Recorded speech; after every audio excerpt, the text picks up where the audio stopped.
Assalamualaikum warahmatullahi wabarakatuh. Dalam video ini saya ingin mengulas apa yang dikatakan oleh Ustaz Syed Ahmad Faiz Al-Idrus atau lebih dikenali sebagai PU Faiz tentang bertanyakan dalil. Ayuh kita dengar terlebih dahulu apa yang beliau katakan, kemudian saya berikan ulasan dan react. Sebelum itu, seperti biasa, dialu-alukan meninggalkan komen selepas menonton video ini. Namun, minta para penonton yang dirahmati Allah sekalian agar menjaga adab dan akhlak apabila menulis komen.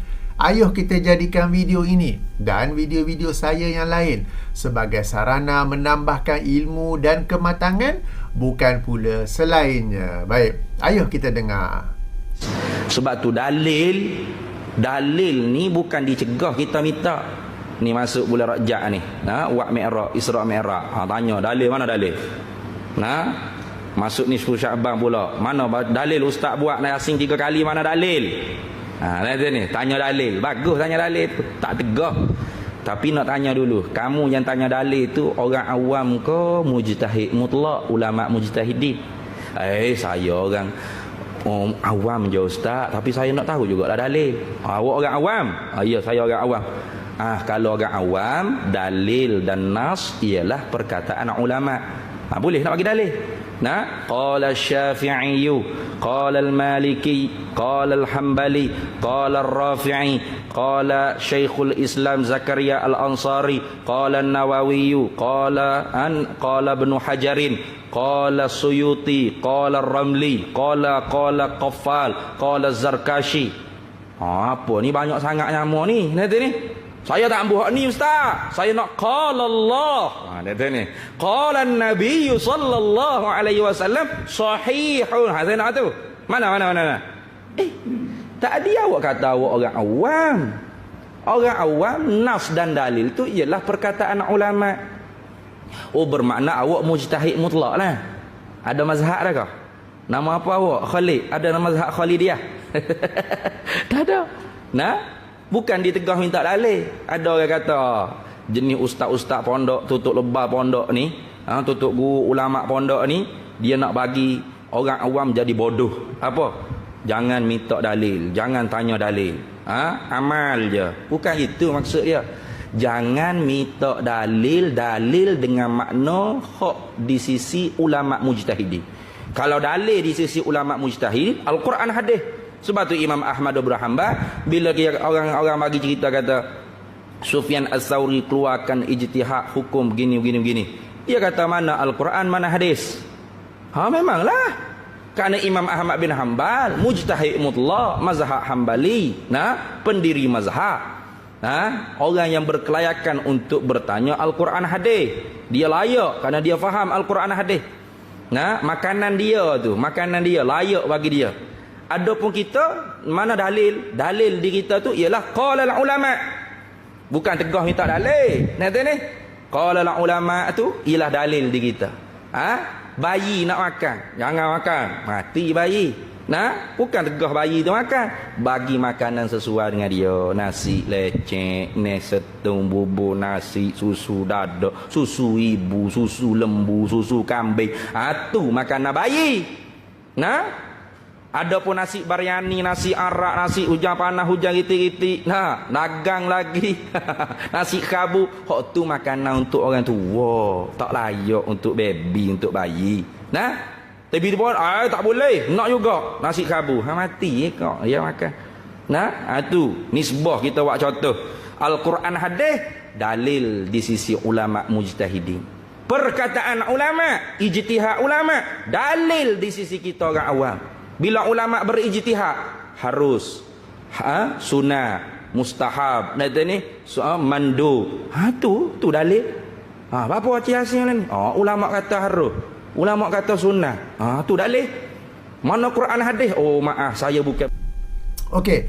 Ulasan pertama, Ustaz membahagikan umat Islam kepada dua kumpulan. Kumpulan pertama adalah orang awam, di mana dalil mereka ialah perkataan para ulama. Dalam istilah yang lebih tepat, ini disebut sebagai bertaklid. Yang ini mengikuti sesuatu hukum agama tanpa mengetahui apakah dalil di sebaliknya. Kumpulan kedua adalah para mujtahid, iaitu mereka yang layak mengeluarkan hukum daripada dalil-dalil agama. Dalam istilah yang lebih tepat, ini disebut sebagai berijtihad. Maksud dalil-dalil agama ialah Al-Quran dan As-Sunnah. Namun di sana terdapat juga dalil-dalil lain seperti ijma', qiyas, qaul as-sahabi, saduz zar'i dan lain-lain. Sebenarnya di antara bertaklid dan berijtihad terdapat satu lagi level atau tahap di antaranya yang tidak disebut oleh ustaz, iaitu ittiba'. Maksud ittiba' ialah mengetahui dalil dan mengikutinya. Beza taklid dengan ittiba' adalah taklid mengikuti apa yang disampaikan oleh para ulama tanpa mengetahui apakah dalil di sebaliknya. Sementara ittiba' ialah mengetahui dan mengikuti dalil di sebalik pendapat para ulama. Berittiba' tidaklah bererti meninggalkan para ulama. Mereka yang berittiba' tetap merujuk kepada para ulama, yakni dalil yang digunakan oleh ulama tersebut untuk sampai kepada sesuatu hukum atau pendapat. Sementara beza ijtihad dan ittiba' adalah ijtihad mengeluarkan hukum daripada dalil-dalil agama. Orang yang layak berijtihad perlu memiliki sejumlah kemampuan seperti menguasai bahasa Arab, menguasai Al-Quran dan As-Sunnah, menguasai ilmu usul fiqh, menguasai kaedah-kaedah fiqhiyah dan banyak lagi. Orang yang berittiba' tidak mengeluarkan hukum daripada dalil-dalil agama. Mereka hanya mengikuti apakah dalil dan cara pendalilan yang digunakan oleh mereka yang layak berijtihad. Okey, ulasan kedua, apabila kami, para pencinta sunnah, para pendukung sunnah dan para pembela sunnah selalu mementingkan dalil dan bertanyakan dalil, sebenarnya adalah kami ingin berittiba', iaitu mengetahui dan mengikuti dalil. Kami bukan mahu mengeluarkan hukum secara sendiri-sendiri, sebab itu adalah kelayakan para imam mujtahid. Namun, pada waktu yang sama kami tidak mahu mengikuti sesuatu hukum atau pendapat tanpa mengetahui dalil, kerana yang sedemikian adalah bertaklid. Bertaklid hanya dibolehkan sebagai contoh bagi mereka yang hidup jauh di pedalaman, kerana mereka tidak memiliki kemudahan untuk menuntut hukum hakam agama lengkap beserta dalil-dalilnya. Ustaz dan ustazah yang masuk ke pendalaman pula, yang mengajar mereka mungkin hanya masuk sebulan sekali ke, sehingga tidak berkesempatan untuk menjelaskan sesuatu isu agama lengkap beserta dalil-dalilnya. Kemudian bertaklid hanya dibolehkan bagi mereka yang memang memiliki kemudahan untuk mengetahui dan mengikuti dalil, namun tidak berkesempatan. Contohnya seseorang yang pada minit-minit akhir tiba-tiba dipanggil oleh pihak tabung haji untuk melakukan ibadah haji. Padahal kalau ikut senarai itu, ikut giliran tu macam lama lagi. Jadi dalam suasana kesempitan masa seperti ini, dia hanya bertaklid kepada ustaz atau ustazah yang membimbing ibadah haji tanpa mengetahui dalil-dalil di sebaliknya. Bertaklid hanya dibolehkan bagi mereka yang sememangnya memiliki kecerdasan akal yang rendah. Akal mereka lembab dalam semua urusan baik dunia maupun agama. Taklid tidak dibolehkan bagi mereka yang memiliki kecerdasan akal yang tinggi, seperti orang yang cemerlang dalam urusan dunia tetapi sengaja membodohkan dirinya dalam urusan agama. Berittiba' bukanlah bererti mesti menguasai keseluruhan Al-Quran dan As-Sunnah, bahasa Arab, ilmu usul fiqh dan sebagainya. Tetapi berittiba' ialah tetap merujuk kepada para ulama', yakni dengan mengetahui apakah dalil yang digunakan oleh para ulama' dan cara pendalilan mereka untuk sampai kepada sesuatu hukum atau pendapat. Berittiba' bukanlah berarti mesti mengetahui semua dalil-dalil agama, tetapi sekurang-kurangnya mengetahui dan mengikuti dalil-dalil berkaitan apa yang rutin dalam kehidupannya, seperti dalam topik toharah, solat fardu, puasa bulan Ramadan, kan? Jika dia seorang peniaga misalnya, dia mengetahui dan mengikuti dalil-dalil yang ada berkaitan dengan hukum jual beli. Jika dia seorang yang lazim bermusafir misalnya, dia mengetahui dan mengikuti dalil-dalil yang ada kaitan dengan hukum bermusafir. Jika dia akan atau sudah berkahwin, dia mengetahui dan mengikuti dalil-dalil yang ada kaitan dengan hukum kehidupan suami isteri. Beritibak juga bukanlah bererti menghafal semua dalil, tetapi cukup untuk mengetahui bahawa dalam perkara tersebut ada dalilnya. Jika terlupa atau ingin tahu semula, dia memiliki kemudahan untuk merujuknya kembali. Orang yang beritibak ni lazimnya di rumah mereka ada perpustakaan peribadi yang dipenuhi dengan buku-buku berdalil, sehingga mudah untuk mereka merujuk apabila perlu.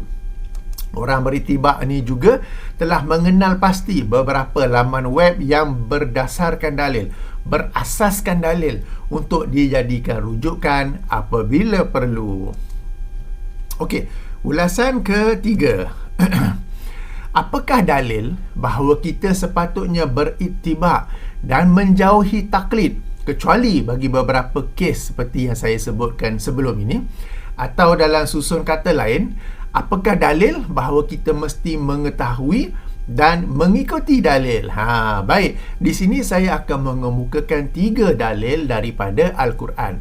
Dalil pertama ialah ayat 170 surah Al-Baqarah. Dan daripada ayat inilah datang perkataan ittiba', iaitu mengetahui dan mengikuti dalil. Allah Subhanahu wa taala berfirman, wa iza qila lahum ittabi'u ma anzalallahu qalu bal nattabi'u ma alfayna alaihi aba'ana awalau kana aba'uhum la ya'qiluna syai'an wa la yahtadun. Bermaksud, dan apabila dikatakan kepada mereka, ikutilah apa yang telah diturunkan Allah, mereka menjawab, tidak, tetapi kami hanya mengikuti apa yang telah kami dapati dari perbuatan nenek moyang kami. Apakah mereka akan mengikuti juga walaupun nenek moyang mereka itu tidak mengetahui sesuatu apapun dan tidak mendapat petunjuk? Berdasarkan ayat ini, Allah melarang kita daripada mengikuti kebiasaan amalan masyarakat dan orang-orang tua kita. Sebaliknya, hendaklah mengikuti apa yang diturunkan oleh Allah, yakni Al-Quran dan As-Sunnah. Perhatikan perkataan yang saya gariskan biru itu, ittabi'u.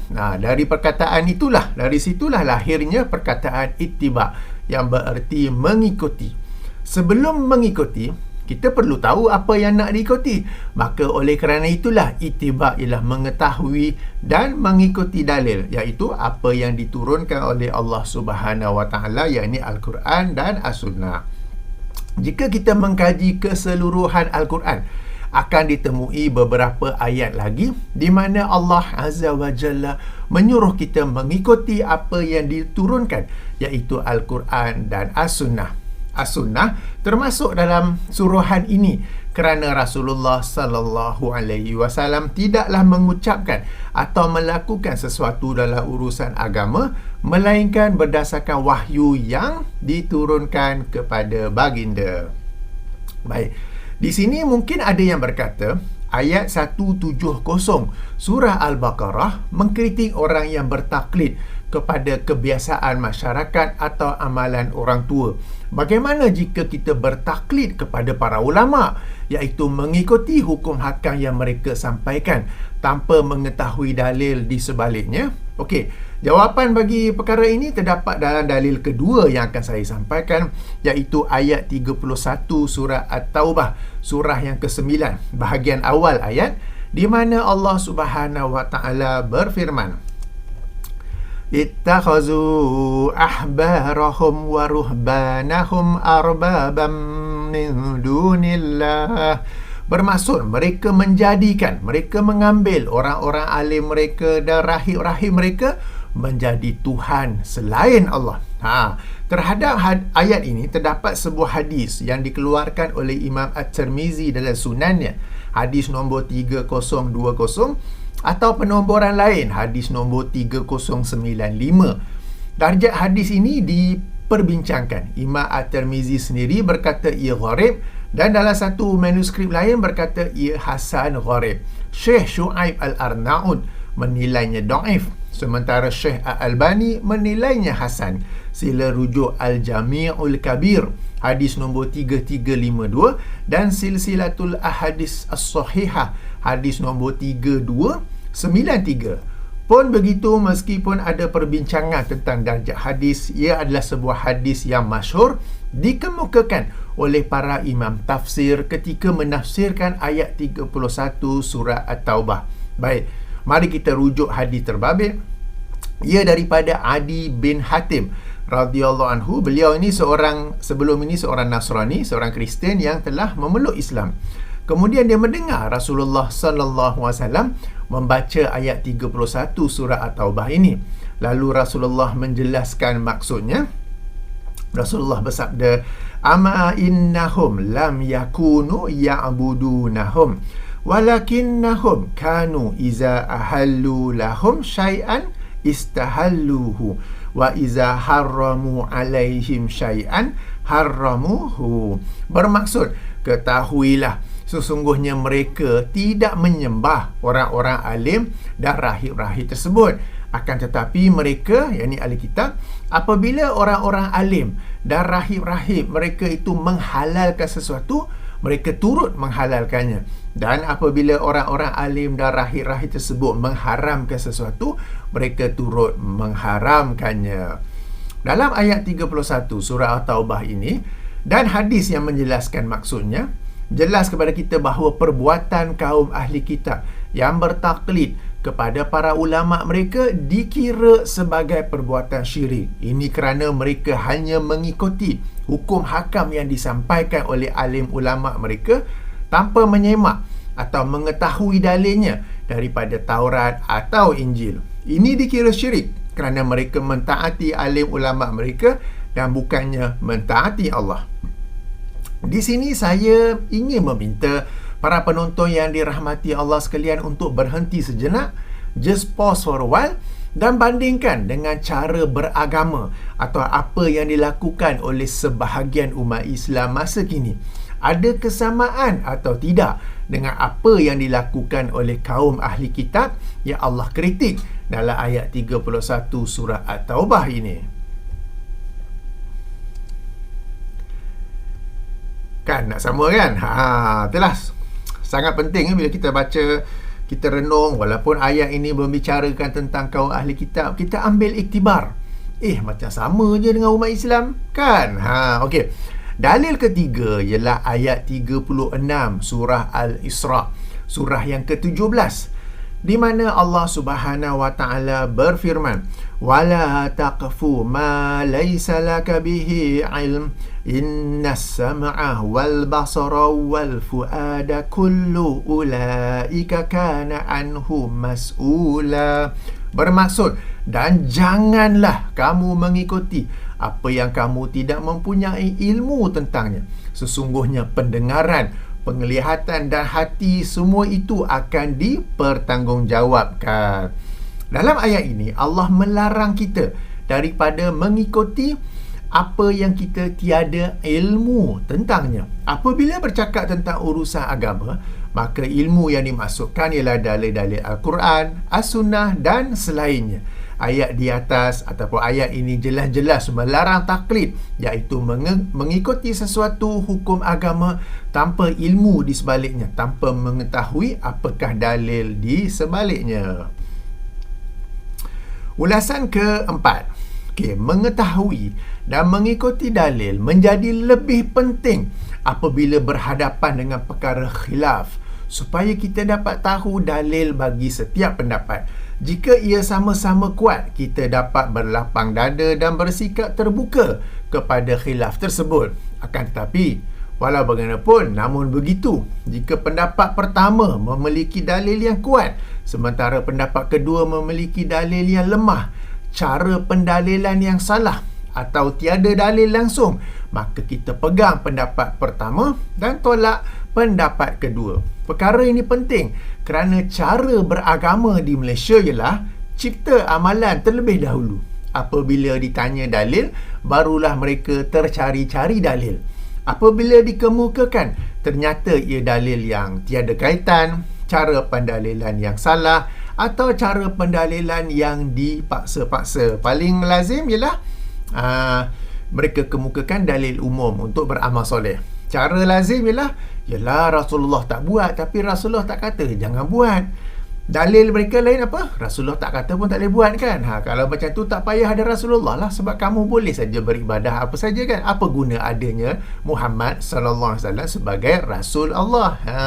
Atas sebab ini jugalah sebahagian agamawan amat alergi, sangat tak suka apabila kita bertanyakan dalil bagi sesuatu amalan, sebab mereka sendiri tidak tahu dalil yang betul lagi tepat bagi amalan tersebut. Baik, apakah dalil? Bahawa kita perlu tahu dalil untuk perkara khilaf. Dalilnya ialah ayat 59 surah An-Nisa, surah yang keempat, di mana Allah Subhanahu wa taala berfirman, Ya ayyuhallazina amanu atii'ullaha wa atii'ur rasula wa ulil amri minkum فَإِن تَنَازَعْتُمْ فِي شَيْءٍ فَرُدُّوهُ إِلَى اللَّهِ وَرَسُولِهِ إِن كُنتُمْ تُؤْمِنُونَ بِاللَّهِ وَالْيَوْمِ الْآخِرِ ذَلِكَ خَيْرٌ وَأَحْسَنُ تَأْوِيلًا. Bermaksud, wahai orang-orang yang beriman, taatlah kepada Allah, taatlah kepada Rasul dan kepada ulil amri di antara kamu. Kemudian jika kamu berlainan pendapat tentang sesuatu, maka kembalikanlah ia kepada Allah dan kepada Rasul, yakni kepada Al-Quran dan As-Sunnah, jika kamu benar-benar beriman kepada Allah dan hari akhirat. Yang sedemikian itu lebih utama dan lebih baik akibatnya. Fokus kita ialah kepada firman Allah, فَإِن تَنَازَعْتُمْ فِي شَيْءٍ. Jika kamu berlainan pendapat, berbeza pendapat, khilaf, saling berbantahan, apa nak buat dia? Rujuk pada ustaz ke? Ikut pendapat ulama ke? Apa kita patut buat? Farudduhu ilallahi wa rasuli.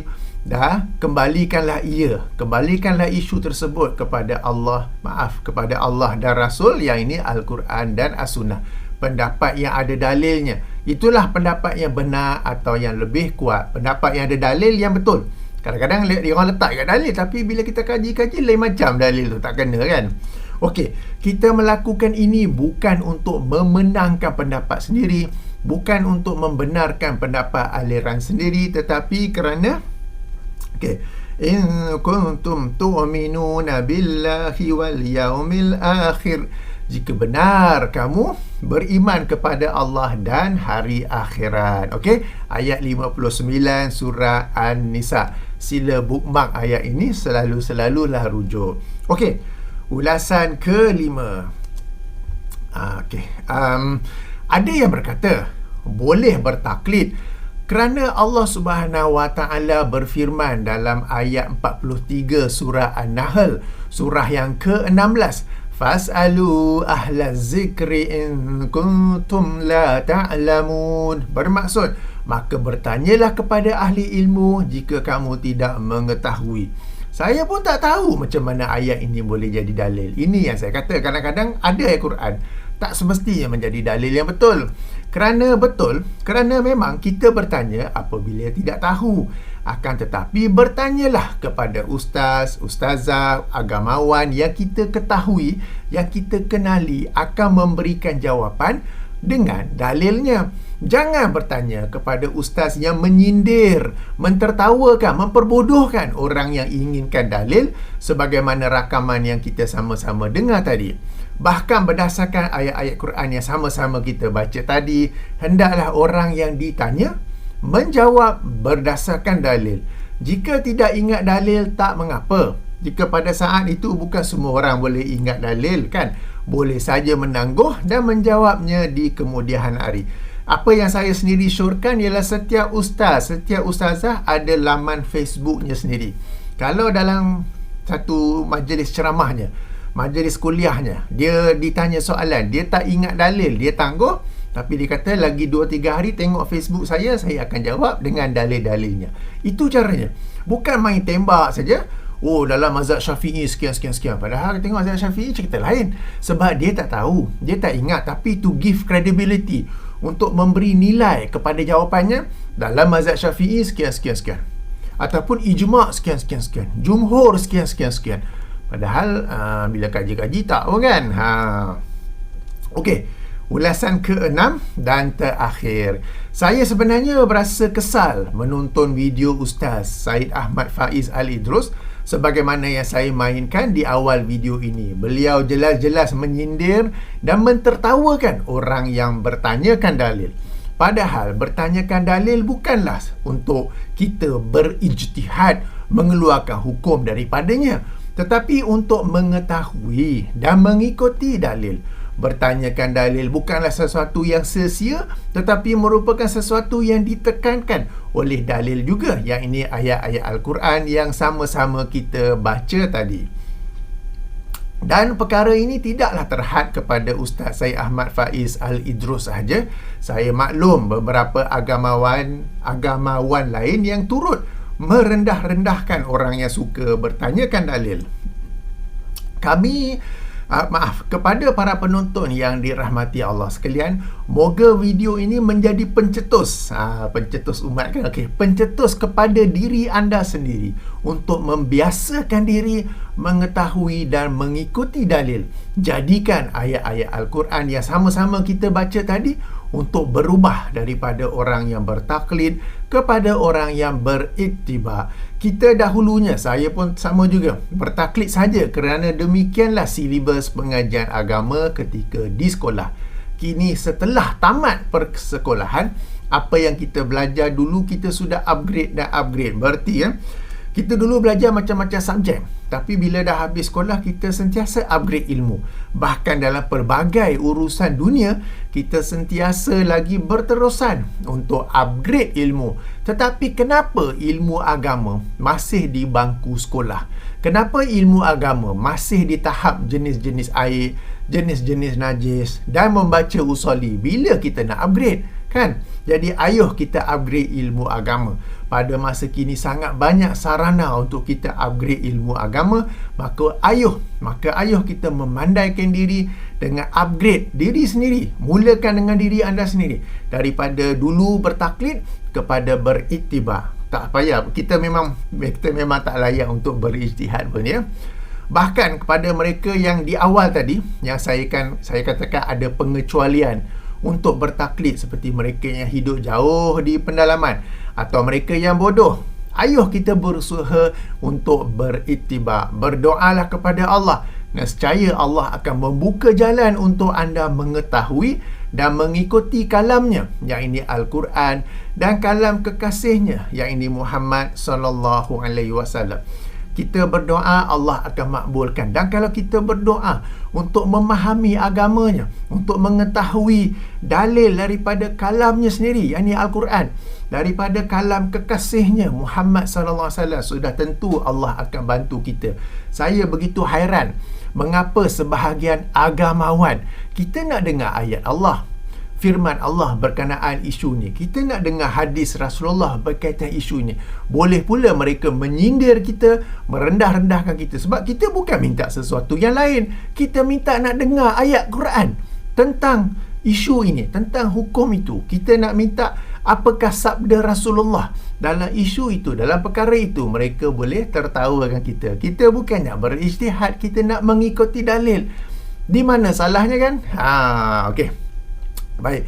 Saya tutupi dengan subhanakallahumma wa bihamdika asyhadu an la ilaha illa anta astaghfiruka wa atubu ilaika. Assalamualaikum warahmatullahi wabarakatuh.